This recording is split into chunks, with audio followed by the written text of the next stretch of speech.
முதலில் உங்கள் அனைவருக்கும் என்னுடைய வணக்கம்.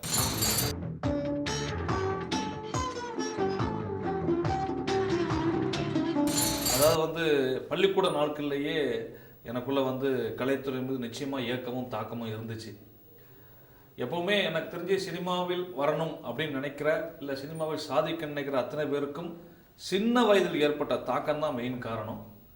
அப்போ ஏற்படுற கலையின் மீது ஏற்படுற ஆர்வம், அந்த கலையை பற்றின ஒரு எண்ணம், இதெல்லாம் எப்படி வருதுங்கிறது அதை விவரித்து சொல்ல முடியாது. ஒருவேளை அதுதான் காட் கிஃப்ட், இல்லை கடவுள் இதுதான் உங்கள் பாதைன்னு நிர்ணயிச்சுக்கலாம்னு நினைக்கிறேன். ஏன்னா எனக்கு சின்ன வயசில் அந்த தாக்கம் ஜாஸ்தியாக இருந்துச்சு. குறிப்பாக நான் சின்ன வயசுலேருந்து நான் ரொம்ப ரசித்து பார்க்குற படங்கள் புரட்சித் தலைவர் எம்ஜிஆர் அவருடைய படங்கள் தான் நான் ரசித்து பார்ப்பேன். அவருடைய படம் எதை 2-3 தடவை பார்ப்பேன். பிடிக்கும். ஏன் பிடிக்கும், எதுக்கு பிடிக்கும்னு தெரியாது. படத்துக்கு போனால் ஜாலியாக இருக்கும். அவர் சண்டை போடுவார், அவர் எல்லாத்தையும் நல்ல விஷயங்களுக்கு போராடுவார், ஜெயிச்சிருவார் அப்படின்ற விஷயங்களாகவே எனக்கு நான் பெரும்பாலும் எம்ஜிஆர் படங்கள் நான் இருக்கப்பட்டேன். நாளடைவில் அதாவது உதாரணமாக சொல்ல போனால் மாடர்ன் தேட்டர்ஸ் பிக்சர்ஸ் அவங்களுடைய படங்கள், அப்புறம் ஜெய்சங்கர் சார் அப்போ நடிப்பார், சி.டி. சங்கர், அப்படி அப்புறம் ரவிச்சந்திரன் சார் நடிப்பார். இந்த மாதிரி படங்களால் நான் பெரும்பாலும் ஈர்க்கப்பட்டேன். அந்த படங்கள் எனக்கு தாக்கத்தை ஏற்படுத்தும். உடனே நான் எங்கள் ஸ்கூல் பசங்கள்கிட்ட நானே அந்த மாதிரி டைப்பில் அப்படி நான் பேனர்லேருந்து போட்டு கதைலாம் சொல்லுவேன். மாதிரி ஆக்ஷன் ஓரியன்ட் அந்த மாதிரி கமர்ஷியல் கதைகளாக சொல்லிகிட்டு இருப்பேன். அப்புறம் என்னுடைய தாக்கங்கள் அப்படி மெதுவாக சினிமா பார்க்க போயிட்டு இருக்குன்றே எனக்கு தெரியாது. சினிமா பார்க்குறது பிடிக்கும், சினிமா சம்மந்தப்பட்ட விஷயங்களை பேச பிடிக்கும், சினிமா கதைகளை பார்த்துட்டு இருந்த கதைகளை அப்படியே ஃப்ரெண்ட்ஸை சொல்லி அவங்க ரசிக்க வைக்க பிடிக்கும். நாளடைவில் அந்த பழக்கம் நானாகவே கதையை உருவப்படுத்தி ஜெய்சங்கர் நடிக்கும் அப்படின்னு சொல்லி ஒரு கதை சொல்லுவேன். அப்புறம் புரட்சித் தலைவர் எம்ஜிஆர் நடிக்கும் நானே டைட்டில் போட்டு கதை சொல்லுவேன். இப்படியான தாக்கமும் ஏக்கமும் எனக்குள்ள கொஞ்சம் வளர்ந்துட்டு இருக்கு, எனக்கு தெரியாது. அப்படி படம் பார்த்துட்டு எனக்கு திடீர்னு அந்த படங்கள் ஒரு 10th ஸ்டாண்டர்ட் +1 அந்த டைத்தில் வரும்போது அப்படி சிவாஜி படங்கள் பக்கம் திரும்பிச்சு. அவருடைய படங்களை நான் ரசிக்க ஆரம்பித்தேன். அப்போ அதில் கதை அம்சங்கள் எனக்கு பிடிச்சிருந்துச்சு. ஆனால் அந்த டைத்துலேயும் கூட கமர்ஷியல் வேல்யூ உள்ள படங்கள் மட்டும் ரொம்ப பிடிக்கும். அது எனக்கு அப்போ இருந்தே பிடிக்கும். அதாவது ஒரு பாட்டு இருக்கணும், காமெடி இருக்கணும், நல்ல சாங்ஸ் இருக்கணும், நல்ல டான்ஸ் இருக்கணும், இப்படியான படங்கள் ரொம்பவே பிடிச்சிட்டு இருந்துச்சு. அதுக்காக டோட்டலாக கதை அம்சம் உள்ள படங்களுக்கு நான் அந்த கதை அம்சம் மென்ஷன்னா ஒரு தரமான படங்கள் சொல்கிறாங்க இல்லையா, இலக்கிய ரீதியான படங்கள், அதையும் தாண்டி எனக்கு கமர்ஷியல் படங்கள் பிடிச்சிட்டு இருந்துச்சு. அப்போது ஒரு காலேஜ்லேயோ என்னுடைய ஸ்கூல் டேஸில் ஒரு ட்ராமா படோட நிர்பந்தம் வந்துச்சு. அன்னைக்கு ஸ்கிரிப்ட் வழக்கம் எழுதுறது வரல. ஸோ எனக்கு ஒரு கிராஃப்ட் வாத்தியார் இருந்தார். அவருக்கு என்னென்னா இந்த மாதிரி நான் கொஞ்சம் கதை சொல்லிகிட்டு இருப்பேன்னு தெரியும். நீ ஒரு ட்ராமா போடுறான்றான்னாரு. அதுதான் முதலாக எனக்கு சினிமாவுக்கு என்னை வழிவகுத்த முதல் நாடகம். அப்படி நாடகம் போட்டேன், அதில் நானே நடித்தேன். அப்புறம் அங்கேருந்து அப்படியே +2 எல்லா ஸ்கூல் ஃபங்க்ஷன்லையும் என்னுடைய கலை நிகழ்ச்சிகள் இருக்கும். காலேஜுக்கு ஆல் இன்டர் காலேஜ் காம்படிஷனில் நான் போனால் ஒன்று ஃபஸ்ட் ப்ரைஸ் இல்லை செகண்ட் ப்ரைஸ் கண்டிப்பாக வாங்கிடுவேன். அது ட்ராமா, மோனோ ஆக்டிங், மிமிக்ரி. நான் அப்போல்லாம் கொஞ்சம் மிமிக்ரி பண்ணுவேன்.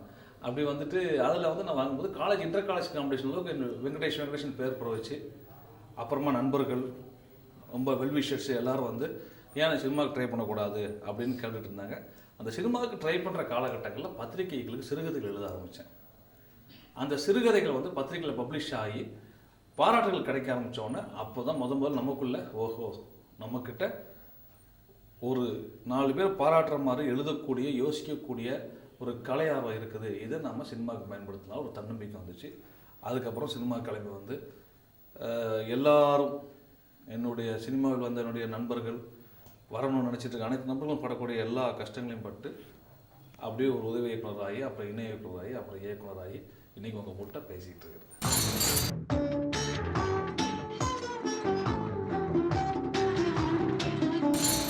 அதாவது முதல்ல சொன்ன பதிலில் தான் இந்த 2வது கேள்விக்கும், அதாவது சினிமாவில் வரக்கூடிய உதவி இயக்குனர்களை பற்றி அபிப்பிராயம் அவங்களுடைய அதுக்கு என்னென்னா முதல் கேள்வியுடைய அதனுடைய தொக்கி இருக்குது. தாக்கமும் ஏக்கமும் இருக்கவங்க தான் சினிமா கிளம்பி வருவாங்க. வரது மட்டுமல்ல, இங்கே முதல்ல தேவை சினிமாவில் நம்மளுடைய சுய பரிசோதனை. ஒரு உதவி இயக்குனருக்கு ஆகிறதுக்கான தகுதி நம்மிடம் இருக்கிறதா? நம்மளால் அவனால் கதை சொல்ல முடியுமா? நம்மளால் சீன் சொல்ல முடியுமா? அதுவும் சினிமாவை பார்த்து சொல்லாமல் அந்த சீன் நிச்சயமாக ஒரு இயல்பான சீனாக இருக்க முடியுமா அப்படிங்கிறது. அதாவது சொந்த சீன், அதாவது சினிமா பார்த்து சீன் பண்ணுறது வேறு, நிஜமாகவே அந்த கதைக்குள்ளே சீன் பண்ணி சொல்கிறது வேறு. அப்படியான விஷயங்கள் நம்மளால் பண்ண முடியுமா? ஆர்வத்தினால் வந்திருக்கோமா இல்லை நம்ம திறமையால் வந்திருக்கோமா அப்படின்னு சுய பரிசோதனை பண்ணிட்டு வந்ததுக்கப்புறமா முதலில் உழைக்க தயாராக இருக்கணும். எல்லா உதவியும் இருக்கணும். முதல்ல உழைக்க தயாராக இருக்கணும். இரண்டாவது அவங்களுக்கு வந்துட்டு என்னென்னா உழைப்புனாலே அது தொடர்ச்சியாக சின்சியாரிட்டி, ஒழுக்கம் இதெல்லாமே வந்துடும். அதற்கப்புறமா வந்துட்டு எதையும் தாங்குகிற மனப்பான்மை வேணும். அது சினிமாவில் மட்டும் இல்லை, வாழ்க்கையிலே தேவை. ஏன்னா வந்து எல்லா சமயத்துலேயும் நமக்கு வந்து சிவப்பு கம்பளம் வைக்க மாட்டாங்க. எல்லா இடத்துலையுமே நமக்கு முள்பாதை இருக்காது. ரெண்டுமே கலந்து தான் வரும். ரெண்டையும் எதிர்கொள்ள மனப்பக்கம் வரணும். அப்புறம் குதிரைக்கு போட்ட கடிவாளா மாதிரி லட்சியத்தை நோக்கி தான் பாதை இருக்கணுமே ஒழிய அக்கம் பக்கத்தில் நிறைய டைவர்ஷன் கிடைக்கும். நம்ம பாதைகள் மாறுறதுக்கான வாய்ப்புகள் பல இடங்களில் வரும். என் இலக்கு இதுதான் அப்படின்னு இலக்கை நிர்மாணம் பண்ணிட்டு அதை நோக்கி நடந்தால், திறமை இருந்தால், அதற்கப்புறமா சொல்கிறமே அதிர்ஷ்டம்னு ஒன்று, அது ஆட்டோமேட்டிக்காக நம்மளை அரவணைச்சிக்கும். நாம் வந்து இங்கே வந்து உழைக்காமல், சின்சியர் இல்லாமல், ஒழுக்கம் இல்லாமல், பாதைகளை அடிக்கடி மாற்றிக்கொண்டு இலக்கு இல்லாமல் திரியும் போது எப்படி நம்ம லட்சியத்தை அடைய முடியும்? அதனால் லட்சியத்தை மனதில் கொண்டு அந்த இலக்கை நோக்கி கடிவாளம் போட்ட குதிரை மாதிரி எந்த மாற்றுப்பாதையிலும் செல்லாமல் நிச்சயமாக தன்னம்பிக்கையுடன் செயல்படும் போது ஆட்டோமேட்டிக்காக நம்ம சினிமாவில் மட்டுமில்லை வாழ்க்கையிலே ஜெயிச்சிடலாம்.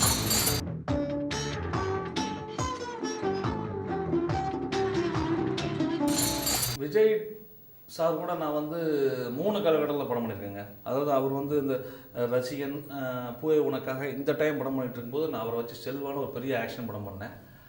அதுக்கப்புறமா வந்துட்டு அவருக்கு காதலுக்கு மரியாதை அந்த மாதிரி படங்கள்லாம் டயத்தில் வந்து நான் நிலாவே வான ஒரு படம் பண்ணேன். அதுக்கப்புறமா வந்துட்டு அவர் வந்து அவுட் அண்ட் அவுட் அவர் வந்து வேற ஒரு ஃபார்மேட்டில் ஒரு ஆக்ஷன் ஹீரோவை காமிச்ச படம் பகவதி. இந்த 3 காலகட்டத்தில் பண்ணேன். 3 காலகட்டத்துலையுமே ஒரு முதல்ல நான் கூட செல்வா படத்தில் ஒர்க் பண்ணும்போது அவர் எப்படி இருந்தாரோ அப்படி தான் எனக்கு பகவதி வரைக்கும் இருந்தார். ஒவ்வொரு காலகட்டத்துலையும் அவரோட ரேஞ்சு கூட்டிகிட்டே தான் போச்சு. அப்பவும் அவர் வந்து என்ன அதே மாதிரி பழகினார். இப்பவும் இன்ஃபேக்ட் இன்றைக்கும் கூட இன்றைக்கி தமிழ்நாட்டில் வந்து தமிழ் ரசிகர் அத்தனை பேருக்கு தெரியும் விஜய் சாருடைய ரேஞ்ச் என்ன, அவருடைய உச்சம் என்ன அப்படின்றது. அப்போ கூட நான் வந்து அவர்கிட்ட வந்துட்டு பழகிறப்போ அதே விஜய் சார் தான் பழகிட்டு இருக்காரு. என்னண்ணா சொல்லுங்கண்ணா அப்படின்னு தான் பேசுவார். சமீபத்தில் கூட அவர் சந்திக்கிறப்போ வந்து கூடிய விரைவில் நம்ம ஒரு படம் பண்ணணும்னு சொல்லியிருக்கிறாரு.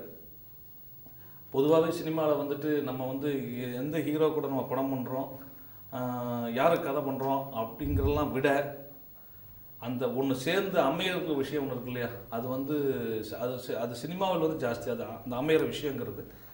பட் ஆனால் அதற்கான எதிர்பார்ப்போடையும் எண்ணங்களோடையும் வெயிட் பண்ணிட்டு தான் இருக்கிற ஆஸ் எ டைரக்டராக.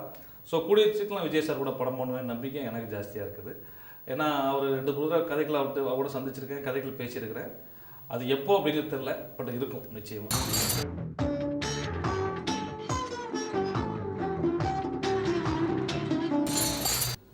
எனக்கு வந்து உண்மையில் வந்து என்னென்னா எனக்கு கிடைத்த இயக்குனர்கள் அனைவருமே எனக்கு ஒரு வகையில் பிதாமகன்கள் தான்.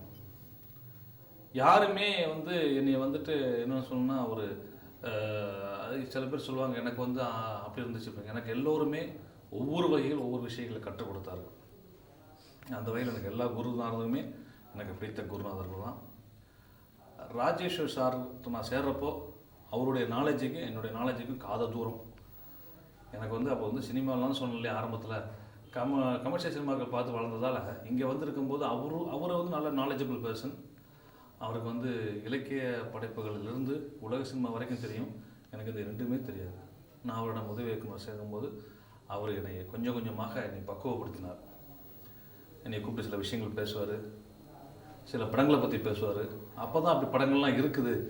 அது வரைக்கும் எனக்கு தமிழ் சினிமா பற்றி வேறு எதுவுமே தெரியாது. இப்படி சில விஷயங்கள்லாம் இருக்குது. ஓஹோ, அப்படி ஒருத்தர் ஜாப்பனீஸில் வந்து படங்கள் வர்றது, ஈரானியன் மூவியில் அப்படி படங்கள் வருதுங்கிற விஷயங்கள்லாம் எனக்கு அப்புறம் தான் தெரிய ஆரம்பிச்சது. அப்புறம் தான் அந்த படங்கள்லாம் பார்த்தேன். மிக உன்னதமான ஒரு அறிவாளி. அவரிடம் ஒர்க் பண்ணதில் ரொம்ப பெருமகிழ்ச்சி அடைஞ்சேன். அதுக்கப்புறமா என்னுடைய அங்கேருந்து நான் வெளியே வந்ததுக்கப்புறமா காலச்சூழல் காரணமாக நான் வந்து மறுபடியும் நான் சேர்ந்தது மறுபடியும் இல்லை, அடுத்ததாக நான் சேர்ந்தது பவித்ரன் சார்ட்ட. பவித்ரன் சார்ட்ட வர்றப்போ அப்போ வந்து இண்டஸ்ட்ரி, அதாவது சினிமாவில் வந்து இண்டஸ்ட்ரியில் தமிழ் சினிமா இண்டஸ்ட்ரியில் வந்து ஃபிலிம் இன்ஸ்டியூட் மாணவர்களுடைய ஆதிக்கம் அப்போ தான் வந்து கொஞ்சம் வந்துட்டு இருக்கிற period. So film institute students அப்படின்னாலே அவங்களுக்கு மேலே ஒரு மிரட்சியான ஒரு பார்வையும் அவர்களை பற்றின ஒரு என்ன சொல்கிறதுன்னா ஒரு பெரிய மதிப்பு ஒரு காலகட்டம். அப்போ வந்து நாங்களாம் வந்து ப்ராக்டிக்கலாக இருந்து வந்த இயக்குநர்களால் எங்களுக்கு ஃபிலிம் இன்ஸ்டியூஷனில் எங்களுக்கே கொஞ்சம் மகிழ்ச்சியாக தான் இருக்கும். அப்போ வந்துட்டு ஃபிலிம் இன்ஸ்டியூட் ஸ்டூடெண்ட்ஸ் மாதிரி படம் எடுத்தால் என்ன அப்படின்றது தான் பவித்ரன் சாருடைய நோக்கம். அவர் வந்து என்ன பண்ணாருன்னா, அவ்வளோ பிரம்மாண்டமாக படங்களை கையாண்டார்.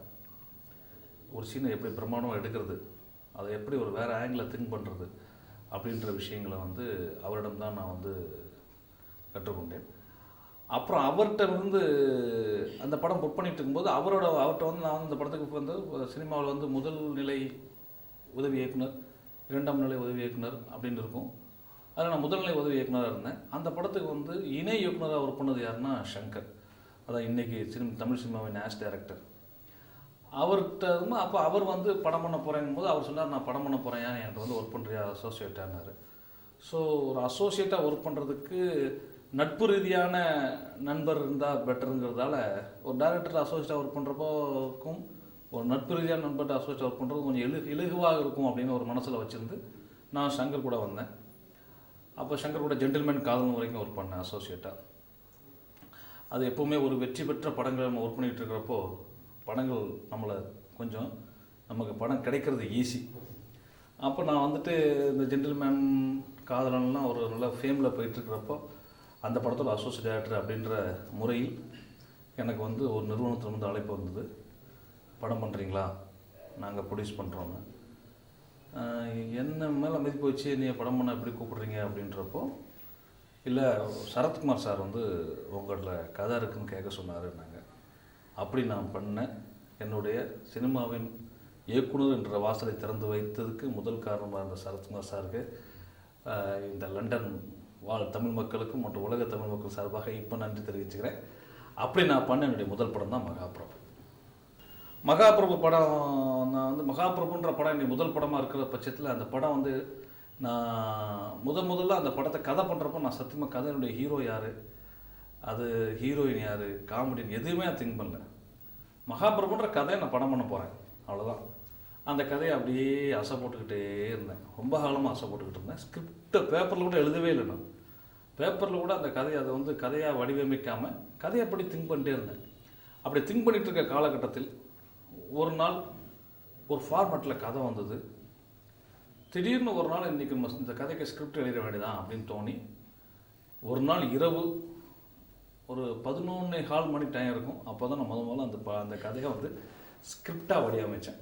ஸ்கிரிப்டாக வடிவமைச்சு வச்சதுக்கப்புறம் கூட நான் படம் பண்ணுன்ற எய்ம் இல்லை, நான் பாட்டு ஒர்க் பண்ணிக்கிட்டே இருந்தேன்.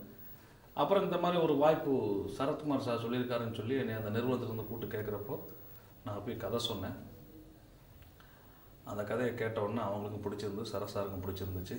அதுதான் மகாபிரபு.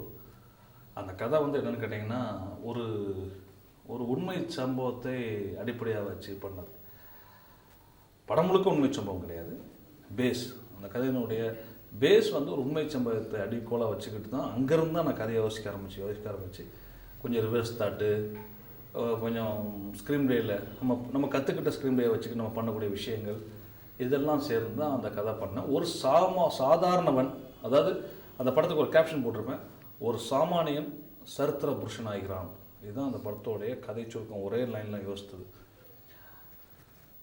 அவனுக்கு வந்து தன் வாழ்க்கையில் நம்ம இதெல்லாம் பண்ண போகிறான் வைக்கிறோன்னு எதுவுமே தெரியாது. ஒருத்தன் சாதாரண ஆள், தேட்டரில் பிளாக் டிக்கெட் விற்றுட்டு இருக்க ஒரு சாதாரண ஆள், அவன் தன் வாழ்க்கையில் இப்படிலாம் பண்ண போகிறனே தெரியாது. அவன் மிகப்பெரிய ஒரு சக்தியை வந்து கிளைமாக்ஸில் அளிப்பான்.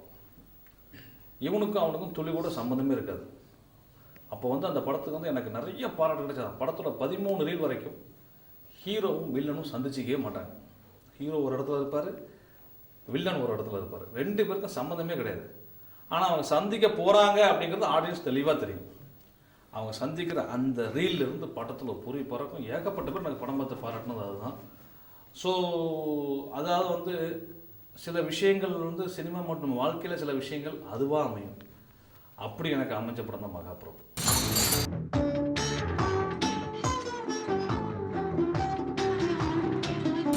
நான் வந்து இசையமைப்பாளர் ஏ.ஆர். ரஹ்மானுடைய தீவிர ரசிகன். எனக்கு வந்து ஒரு சினிமாவில் வந்துட்டு நான் இன்றைக்கி வந்து எனக்கு வந்து தேவா சார் ஒர்க் பண்ணியிருக்காரு, ஸ்ரீகாந்த் தேவா ஒர்க் பண்ணியிருக்காரு, வித்யாசா சார் ஒர்க் பண்ணியிருக்காரு, சிற்பி ஒர்க் பண்ணியிருக்காரு, இன்றைக்கி வாத்தியாருங்கிற படத்துக்கு இமான் ஒர்க் பண்ணியிருக்காரு. இருந்தாலும் கூட நம்ம சொல்கிறோம் இல்லையா, எம்ஜிஆர் சிவாஜி அப்படின்னு ஒரு சிவாஜி கணேசன் சார் எம்ஜிஆர்னு அந்த ஒரு ஒரு ஒரு ஒரு ஈர்ப்புன்னு இருக்கு இல்லையா? அப்படி பார்க்குறப்போ வந்து எனக்கு வந்து சினிமாவில் வந்து நான் என்னுடைய ஸ்கூல் காலேஜ் டேஸில் வந்து நான் ரசித்தது வந்து இளையராஜா சார்.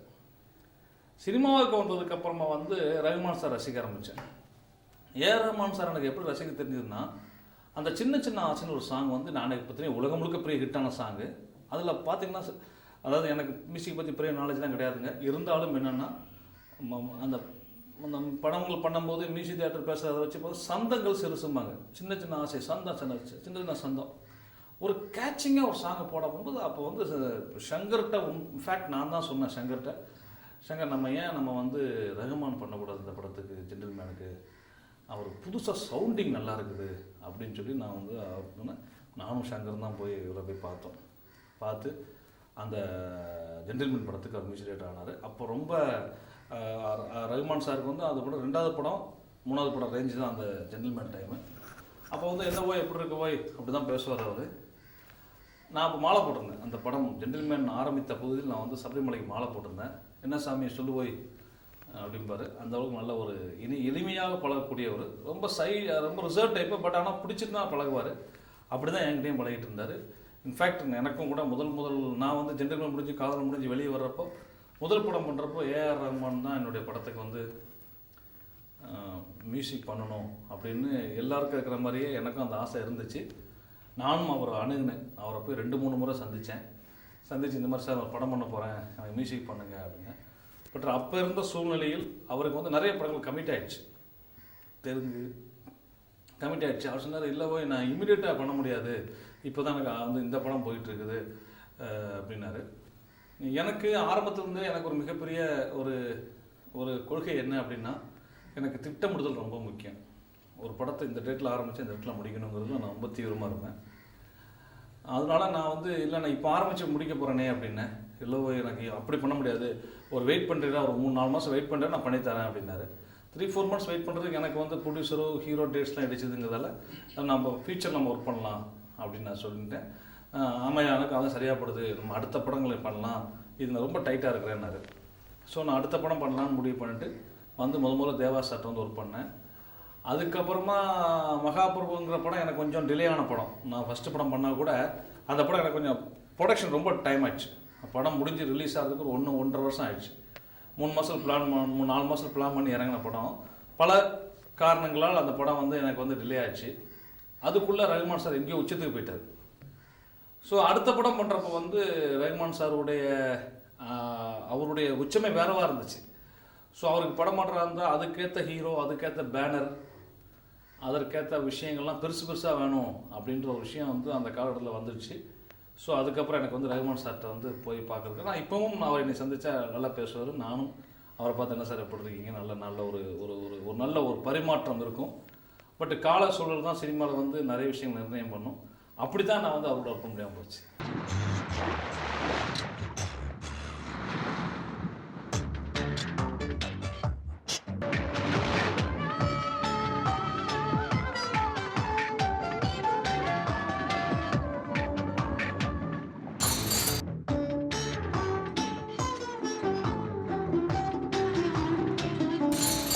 அதே போல் எனக்கு வந்து சொன்ன மாதிரி எனக்கு இல்லை, இன்றைக்கி சினிமாவில் இருக்கிற எல்லா இயக்குநருக்குமே ராஜா சார் மேலே அப்படி ஒரு வெறி உண்டு. இன்ஃபேக்ட் ராஜா சாருடைய எப்படி நடிப்பில் வந்து சிவாஜி சாருடைய சாயல் இல்லாமல் யாராலையும் நடிக்க முடியாதோ அதே மாதிரி ராஜா சாருடைய தாக்கம் இல்லாமல் எனக்கு தெரிஞ்சு எந்த விஷயத்தில் இருக்க முடியாது. அப்படிப்பட்ட ராஜா சார் கூட படம் பண்ணணும்னு ரொம்ப நாள் ஆசை. என்னென்னா எனக்கு வந்துட்டு நான் வந்துட்டு பண்ணுற படங்கள்லாம் வந்து என்னுடைய படங்கள் பேட்டர்ன் வந்து வேறு ஒரு பேட்டர்னில் இருக்கும். அதற்கு ராஜா சார்கிட்ட போகிறதுக்கு ராஜா சார் அப்படின்ற ஒரு மிகப்பெரிய ஒரு யானைன்னு வச்சுக்கோங்களேன், யானை கட்டி தீனி போடுறோம்பாங்க. அந்த மாதிரி அவரிடம் போகும் பட்சத்தில் அவருக்கான வேலைகள் படத்தில் இருக்கணும். பாடல்கள், ரீரெக்கார்டிங், இந்த விஷயங்கள்லாம் அவருக்கு இருக்கணும். மிகப்பெரிய ஜீனியஸ், இசை யானின்னு சொல்லுவாங்க. அந்த இசை யானிகிட்ட போகும்போது என் படத்தில் அவருக்கு ஸ்கோர் இருக்கணும். அதற்கான கதை இருக்கும்போது நம்ம அவர்கிட்ட போகணும். நம்ம பண்ணிகிட்டு இருக்க படங்களுக்கு நமக்கு வந்துட்டு கமர்ஷியல், குத்துப்பாட்டு, சாங் இந்த மாதிரி நம்ம போயிட்டு இருக்கும்போது ராஜா சார்ட்ட போய் சார் எனக்கு 2 குத்துப்பாட்டு போடுங்க நம்ம கேட்க முடியாது. அதனால் நம்ம வந்து ராஜா சாருக்குன்னு ஒரு தீனி போடக்கூடிய ஒரு படம் பண்ணணும்னு ஐடியா பண்ணியிருக்கேன். இன்ஃபேக்ட் அதுக்குன்னு ஒரு கதை இருக்குது. அதை வந்து அந்த கதைக்கு ராஜா சார் தவிர யாரும் மியூசிக் போட முடியாது அப்படின்னு நல்லா தெளிவாக தெரியும். அதுக்கு ஹீரோட மைண்டில் டிசைட் பண்ணி வச்சுருக்கிறேன். அதில் அந்த படம் என்ற கதைகளில் அந்த படம் மட்டும்தான் ராஜா சார் வச்சு போடுவேன். அதற்கான சூழ்நிலை நிச்சயமாக சீக்கிரம் வரும். ஆனால் ஏன்னா நான் வந்து அவருடைய தீவிர ரசிகராக இருந்துட்டு சினிமாவில் இயக்குனர் ஆனதுக்கப்புறம் அவரை வச்சு படம் பண்ண வந்து நல்லா இருக்காது. ஸோ கூடிய சீக்கிரம் நான் வந்து விரைவில் வந்து ராஜா சார் இசையமைப்பில் ஒரு படம் பண்ணுவேன்.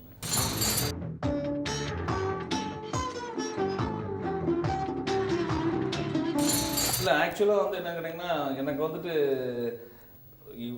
என்னுடைய ஒரிஜினல் டேஸ்ட் அப்படிங்கிறது வந்து என்னன்னா எனக்கு மெலோடி சாங்ஸ் தான். நான் வந்துட்டு இப்பவும் எனக்கு வந்துட்டு மலர்ந்து மலராத பாதி மலர் போல என்ற சாங் நான் இப்பவும் நம்ம விரும்பி கேட்குற சாங்கு.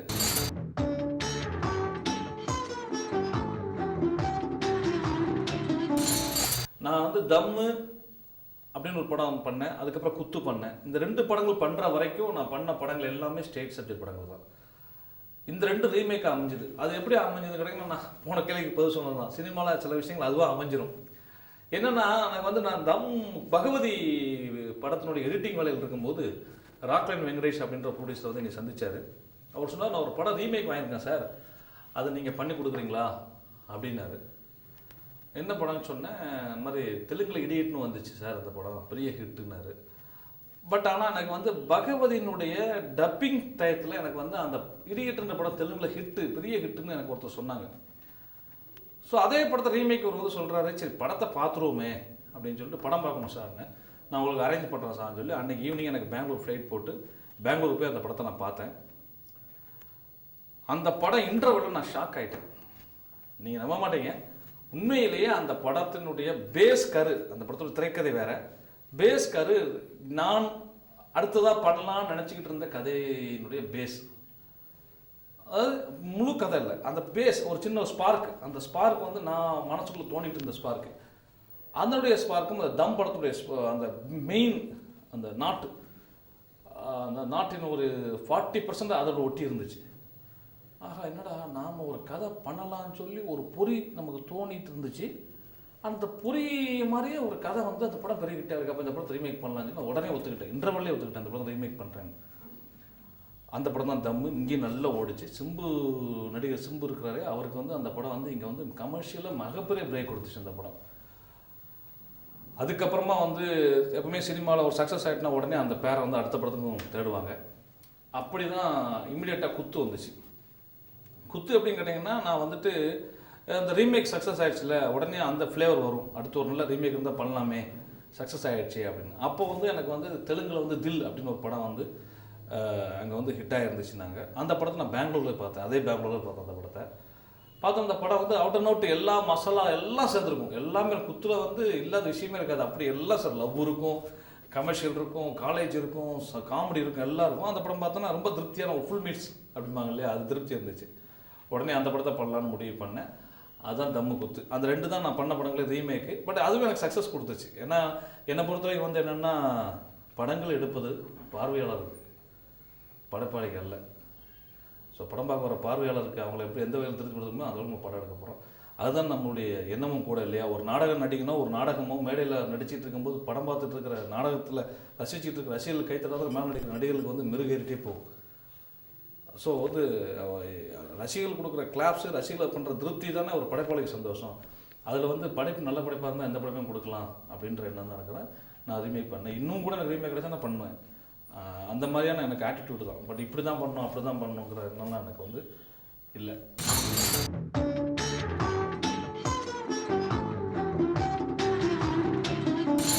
அது வந்து இப்போ ஒரு நடிகரும் ஒரு இயக்குனரும் படம் முடிகிற சமயத்துலையோ இல்லை நடக்கிற சமயத்தில் மோதிக்கிறாங்க வச்சுக்கிறாங்கிறதுல வந்து சின்ன சின்ன கருத்து வேறுபாடுகள் வர்றது இயல்பு. அது வந்து வீட்லேயும் சரி நட்பு ரீதியும் சரி வர்றது இயல்பு. பட் அது பெரிய கிளாஷாக ஆகுது வைக்கலைங்கிறத விட என்கிட்ட அது வரல அப்படிங்கிறது காரணம் கேட்டிங்கன்னா, நான் இயல்பாகவே நான் ரொம்ப இயல்பினன் அப்படின்னு சொல்லலாம். என்னென்னு கேட்டிங்கன்னா, நான் எதையுமே வந்து பெருசாக அலட்டிக்க மாட்டேன். மீன்ஸ் என்னென்னா, குறிப்பாக சொல்கிறதா இருந்தால் இங்கிலீஷில் இருந்தால் ஈகோ, தமிழில் சொல்கிறதா இருந்தால் ஒரு கர்வம் சொல்லுவாங்க இல்லையா. அந்த மாதிரி நான் இப்படி தான் இருக்கணும், அப்படி தான் இருக்கணும், இப்போ அது இது ஒரு மாதிரி அதில் எனக்கு தெரியாது, வராது முதல்ல, அதுக்கப்புறம் தெரியாது. ஸோ நான் இயல்பாக இருந்து போயிடுவேன். எனக்கு வந்து எனக்கு பசிச்சதுன்னா சோறு வேணும், தாகம் எடுத்தால் தண்ணி வேணும், கோவம் வந்தால் வெளிப்படுத்திடுவோம். இதுதான் என்னுடைய பாலிசி.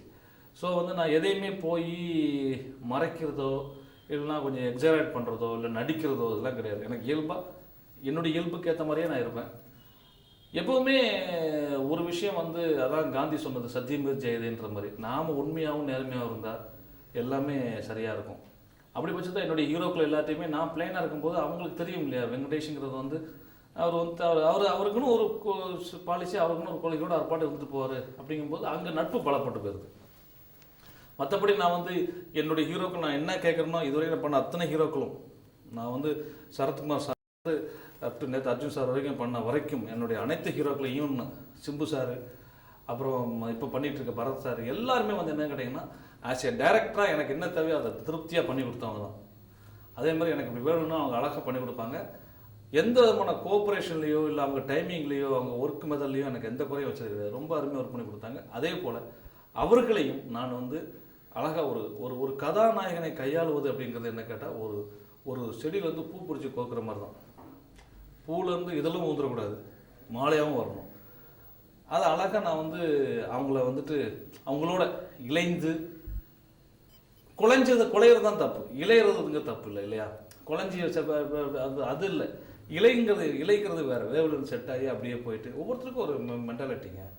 அப்படிங்கும்போது அவங்களோட இளைந்து ஒர்க் பண்ணும்போது அவங்களுக்கு நம்மளை பிடிக்கும், நமக்கு அவங்கள பிடிக்கிறதோடைய மோராலஸ் எனக்கு தெரிஞ்சு சினிமா மட்டும் இல்லை, வாழ்க்கையிலேயே நம்ம வந்து இந்த ஈகோன்ற விஷயத்தை கழட்டி வச்சிட்டாலே போதுங்க, ஆட்டோமேட்டிக் எல்லாமே சரியாக இருக்கும்.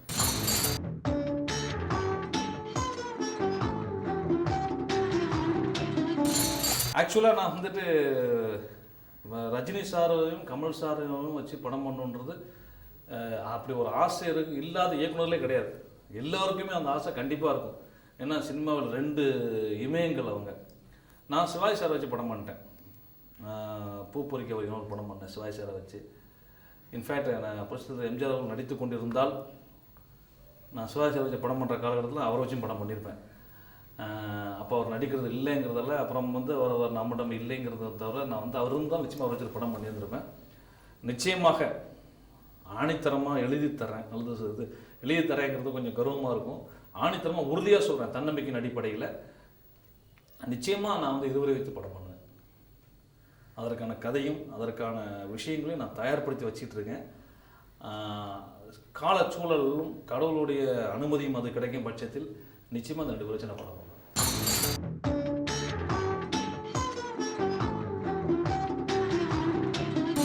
இல்லை, அதாவது வந்துட்டு என்னென்னா, நான் என்னுடைய படங்கள் எல்லாமே வந்துட்டு கமர்ஷியல் படங்கள், ஆக்ஷன் ஓரியன்ட் படங்கள். பட் ஆனால் வந்து செலவு வந்து எக்கனாமிக்கலாக பண்ணுறேன் அப்படின்னு எல்லாருமே சொல்லிட்டு இருக்காங்க. அதுக்கு ரீசன் என்னென்னா, அதுக்கு அவ்வளோ போதும், அவ்வளோதான். இப்போ வந்துட்டு நீங்கள் என்ன படங்கள் பார்த்தீங்கன்னா, பகவதி பார்த்தீங்கன்னா அது ஒரு மிக பிரம்மாண்டமான படம். இப்போ பார்த்தா கூட எனக்கே மகிழ்ச்சியாக இருக்குது, நம்ம தான் பண்ணோம். அவ்வளோ பிரம்மாண்டமான படம். கிளைமாக்ஸ்லாம் கிட்டத்தட்ட 16 நாள் 17 அந்த படம் எடுத்துருக்குறேன். பார்த்தீங்கன்னா அது ஒரு வகையான பிரம்மாண்டமான படம், அதுவும் கிளைமாக்ஸ் 18 நாள். என்னென்னா ஒரு படமோ ஒரு சீக்வன்ஸோ கேட்கும், இவ்வளோ வேணும், இது வேணும் கேட்கும், அதை பண்ணால் போதும். பட் பிரம்மாண்டமான படங்கள் பண்ணுறாங்களோ நான் குறை சொல்லலை. அதுக்காக வந்துட்டு அப்போ நாங்களும் அப்படிங்க யாரும் தயவுசெய்து என்னுடைய சக இயக்குநர்கள் கேட்டுறாங்க, அது இல்லை. அதாவது என்னுடைய ஸ்டைலில் வந்து இந்த சீக்வன்ஸுக்கு இவ்வளோ இருந்தால் போதும், இந்த எபிசோடுக்கு இவ்வளோ இருந்தால் போதும் அப்படின்னோம்னா பொதுவாகவே வந்து இயல்பாகவே வந்து நான் ரொம்ப வெரி கேர் அபவுட் மணி. அது வந்து ஒரு நம்ம பாக்கெட்லேருந்து 10 ரூபா ரோட்டில் நடந்து போயிட்டு இருக்கும்போது கையிலேருந்து நம்ம ஏதோ கவர் எடுக்கிறோம், 10 ரூபா கீழே விழுந்தால் நம்ம அப்படி விட்டு போக மாட்டோம். அது எவ்வளோ பெரிய கோடீஸ்வரன் இருந்தால் கூட வெறும் 10 ரூபா நோட்டு கீழே விழுந்துச்சுன்னா அதை பார்த்து அந்த 10 ரூபாய் குனிஞ்சு எடுத்து பாக்கெட்டில் வச்சுட்டா நம்ம 10 ரூபா விட்டு போக மனசு வராது. ஸோ 10 ரூபாய் இருந்தால் கூட நம்ம பாக்கெட்லேருந்து விழும்போது நம்ம குனிஞ்சு எடுக்கிறோன்றப்போ நாம் அடுத்தவருடைய பணத்துக்கு படம் எடுக்கிறோம். என்னுடைய கலையை வந்து என்னுடைய கற்பனையை வந்து செல்லுலாயில் கொண்டு வரதுக்கு ஒரு தயாரிப்பாளர் வந்து அவர் பணத்தை போட்டு எடுக்கிறாரு. ஈவன் அவர் பிஸ்னஸ் பண்ணி காசு எடுக்க போகிறாங்க 2ஆம் பட்சமாக இருந்தால் கூட அந்த டயத்தில் அவர் காசு போட்டு எடுக்காரு. அவர் காசு என் காசு மாதிரி நான் பார்க்கணும் அப்படின்ட்டு என்னுடைய பாலிசி. அப்படி பார்க்குறப்ப என் படங்களுக்கு எல்லாத்துக்கும் ஓகே, இந்த படத்துக்கு இந்த இடத்துல இவ்வளோ செலவு பண்ணால் போதும், இந்த இடத்துல இவ்வளோ செலவு பண்ணால் போதும்னு சொல்கிறது. சில இடங்களில் வந்து என்னுடைய சம்பளத்தை கூட தயாரிப்பாளருக்காக விட்டு கொடுத்துருக்கேன். அது காரணம் தயாரிப்பாளர்கள் எல்லாம் நம்ம வந்து நமக்கு வந்து இது பண்ணவும் இல்லை, அவர்களும் கலையின் மீது உள்ள ஆர்வத்தில் தான் வந்து படம் எடுக்க வர்றாங்க. வேறு பிஸ்னஸ் பண்ணலாமே. சினிமா மேல் ஆர்வம் இருக்கவங்க தான் சினிமா படம் எடுக்க வருவாங்க. வேறு எவ்வளோ பிஸ்னஸ் இருக்குது பண்ணலாமே. ஏன் சினிமா பண்ணாருக்கு வராங்கன்னா அவங்களுக்கு சினிமா மேலே ஒரு காதல் இருக்குது. ஒரு காதல் இருக்க போய் தான் தயாரிப்பாளராக வர்றாங்கங்கிறது என்னுடைய கணிப்பு, இதெல்லாம் என்னுடைய அபிப்பிராயங்கள். அப்படி நான் பண்ணுறப்போ என்னோட தயாரிப்பாளர் மனசில் வச்சு நான் படம் பண்ணுறேன். இன்னும் சொல்ல போனால் சில இடங்களில் செலவு வேண்டாம்னு டிசைட் பண்ணுறதுக்காக கூட என்னுடைய தயாரிப்பாளர் மனசில் வச்சு தான். அந்த நோட்டு தான் ரூட்டு. என்ன அப்படி பார்க்குற? நாச்சியார், நீ அடிச்சுன்னு இருக்கிற ஒயின் ஷாப்புக்கு ஓனர் நாச்சியார். பேரு சக்திவேல், மிலிட்டரி மேன். லீவ்ல ஃப்ரெண்டு வீட்டுக்கு வந்திருக்கிற. இங்க போலீஸ்காரங்க பண்ற தப்ப சகிச்சுக்க முடியல. தட்டி கேட்ட. போலீஸ்காரங்களை மட்டும் தட்டி கேட்டா பத்தாது, அவங்கள தப்பு செய்ய வைக்கிறவங்களையும் தட்டி கேட்கணும்னு நினைச்ச. ஸ்கூலுக்கு எதிர ஒயின் ஷாப் இருக்க கூடாதுங்கிற சமுதாய அக்கறையில நீ என் இடத்துல கைய வச்சுட்ட. தப்பு பண்ணிட்ட. நாச்சியார் பிறந்தது ஆந்திராவில், வளர்ந்தது கேரளாவில், இப்ப வாழ்றது தமிழ்நாட்டில். சட்டத்துல எத்தனை ஓட்டு இருக்கோ அத்தனை ஓட்டரையும் நுழைஞ்சு தப்பு செய்யற நாச்சியார். இத பார், 4 வயசுல எல்லாரும் அணில் ஆடுன்னு படிச்சப்போ அருவா ஆசிட்னு படிச்சவனா. ரவுடி பரம்பரை. அதே 4 வயசுல மத்தவங்க எல்லாம் கோலி குண்டு வச்சு விளையாண்டப்ப வெடி குண்டு வச்சு விளையாண்டவனா. மிலிட்டரி பரம்பரை. நான் வசதியுள்ள பவர்ஃபுல் பணக்காரன், அழிச்சிடுவேன். நான் தன்னம்பிக்கை உள்ள தைரியமான இலை. இழப்ப பத்தி யோசிக்க மாட்டேன்.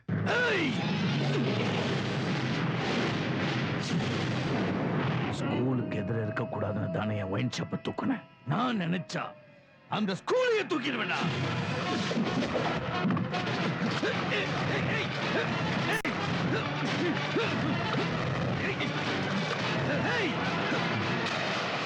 நீ ஸ்கூலை தூக்கிறதுக்கு முன்னாடி நான் ஒன்னும் தூக்கிடுவேன். நான் நெருப்பு, தள்ளியே இரு. கிட்ட வந்த எரிச்சிருவேன்.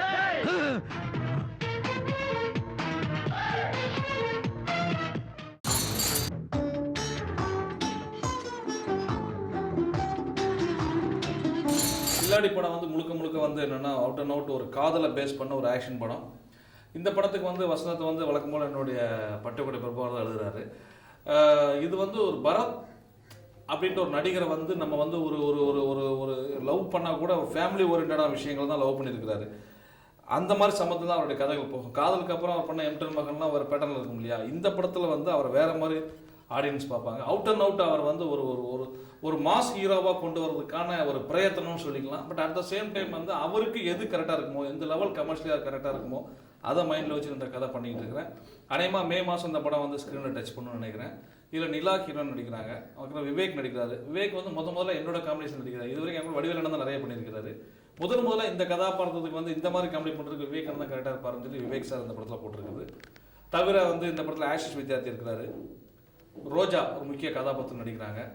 அதுக்கப்புறமா வந்து மற்றும் பலர்னே சொல்லலாம். ஏன்னா நான் சில பேர் சொல்லி விடாமல் போயிடக்கூடாதுன்றதுக்காக மற்றும் பலர் நடிக்கிறாங்க. எடிட்டிங் எப்போவுமே என்னுடைய படங்களுக்கு பண்ணுற விஜய் சார் தான் எடிட்டிங் பண்ணுறாரு. இசை ஸ்ரீகாந்த் தேவா. பாடல்கள் அனைத்தும் வாலி எழுதுறாரு. சாக்லேட் படத்துக்கு அப்புறம் வாலி சார் வந்து எனக்கு இந்த படத்துக்கு தான் வந்து எல்லா படங்களும் எழுதுறாரு. ஒளிப்பதிவு வந்து தூள், கில்லி போன்ற படங்களுக்கு பண்ண ஜி.கே. கோபிநாத் பண்ணுறாரு. கலை மணிராஜ். ஸ்டண்டு வந்து கனல் கண்ணன். மொரலஸ் ஒரு இந்த படத்தில் எனக்கு வந்து ஒரு மெயின் டெக்னீஷியன்லேயே ஒரு 4-5 பேர் வந்து எனக்கு ரொம்ப புதுசான காம்பினேஷனு. ஏன்னா இந்த படத்தை வேற ஒரு கலரில் கொடுக்கணும்னு ஒரு ஐடியா பண்ணி இறங்கியிருக்கிறேன். நிச்சயமாக கடவுளுடைய அனுகிரகத்தாலும் உங்களை மாதிரி ஆடியன்ஸோடைய அனுகிரகத்தாலும் நான் அதை கரெக்டான வெற்றியை கொடுப்பேன்னு நம்புகிறேன்.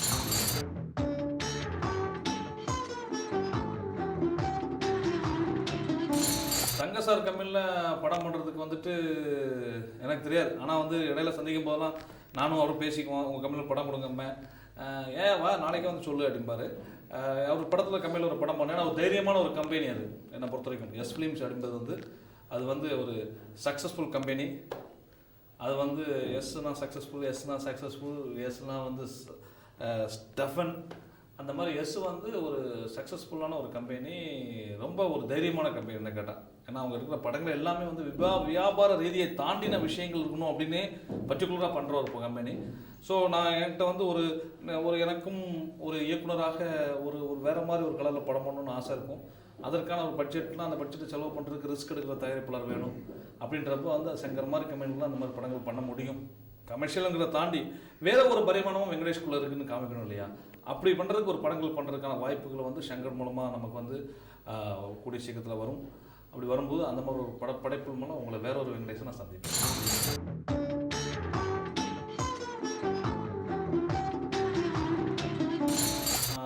அதாவது வந்துட்டு ஓன் ப்ரொடக்ஷன், சொந்த தயாரிப்பு அப்படிங்கிறது இன்னைக்கு ஆல்மோஸ்ட் எல்லா டேரக்டரும் ஆரம்பிச்சிட்டாங்க. அது வந்து நல்ல வரவேற்கத்தக்க விஷயம். அந்த வகையில் நான் ஓன் ப்ரொடக்ஷன் ஆரம்பிக்கிறதுக்கு வந்து கண்டிப்பாக ஆரம்பிப்பேன். ஆனால் அதுக்கு வந்து எப்போ, அது வந்து நான் அடிக்கடி சொல்லிட்டு இருக்க விஷயம் தான், நம்ம கையில் எதுவுமே இல்லை அப்படிங்கிறது. பட் ஆரம்பிக்கும்போது நிச்சயமாக வந்து என்னிடம் இருந்த ஈவன்ஸ் ஒருவேளை என்னிடம் இப்போ இருக்கிற உதவி இயக்குனராக மட்டுமில்லை, என்னிடம் இருந்து வெளியே போய் சில பேர் படம் ட்ரை பண்ணிட்டு இருப்பாங்க, கொஞ்சம் முன்ன பண்ணி இழுத்துட்டு இருக்கோம் அப்படின்னா கூட நல்ல கதைங்கிற விஷயத்தை செலக்ட் பண்ணி அதை வந்து ஓன் ப்ரொடக்ஷனில் வந்து நம்ம பண்ணணும். ஓன் ப்ரொடக்ஷன் பண்ணுறதுக்கு முதல்ல வந்து கொஞ்சம் சர்ப்ளஸ் ஆஃப் மணி கையில் இருக்கணும். அப்போ தான் ஓன் ப்ரொடக்ஷன் பண்ண முடியும். கையில் கொஞ்சம் நல்ல ஒரு ஹெல்த்தியான பணம் இருந்தால் தான் ஓன் ப்ரொடக்ஷன் பண்ண முடியும். அதற்கான காலச்சூழல் வரும்போது கண்டிப்பாக பண்ணணும். உங்களிருந்து விடைபெறதுக்கு முன்னாடி உங்களுடைய கனவுகள், லட்சியங்கள் எல்லாமே நிறைவேறட்டும். வாழ்க்கையில் நீங்கள் வந்து நினைக்கிற விஷயங்கள் எல்லாம் உங்களை சீக்கிரம் வந்து சென்றட்டும் என்று கூறி, உங்கள் இல்லங்களில் சந்தோஷம் மகிழ்ச்சியும் சிறக்கட்டும் என்று கூறி விடைபெறுகிறேன். வணக்கம்.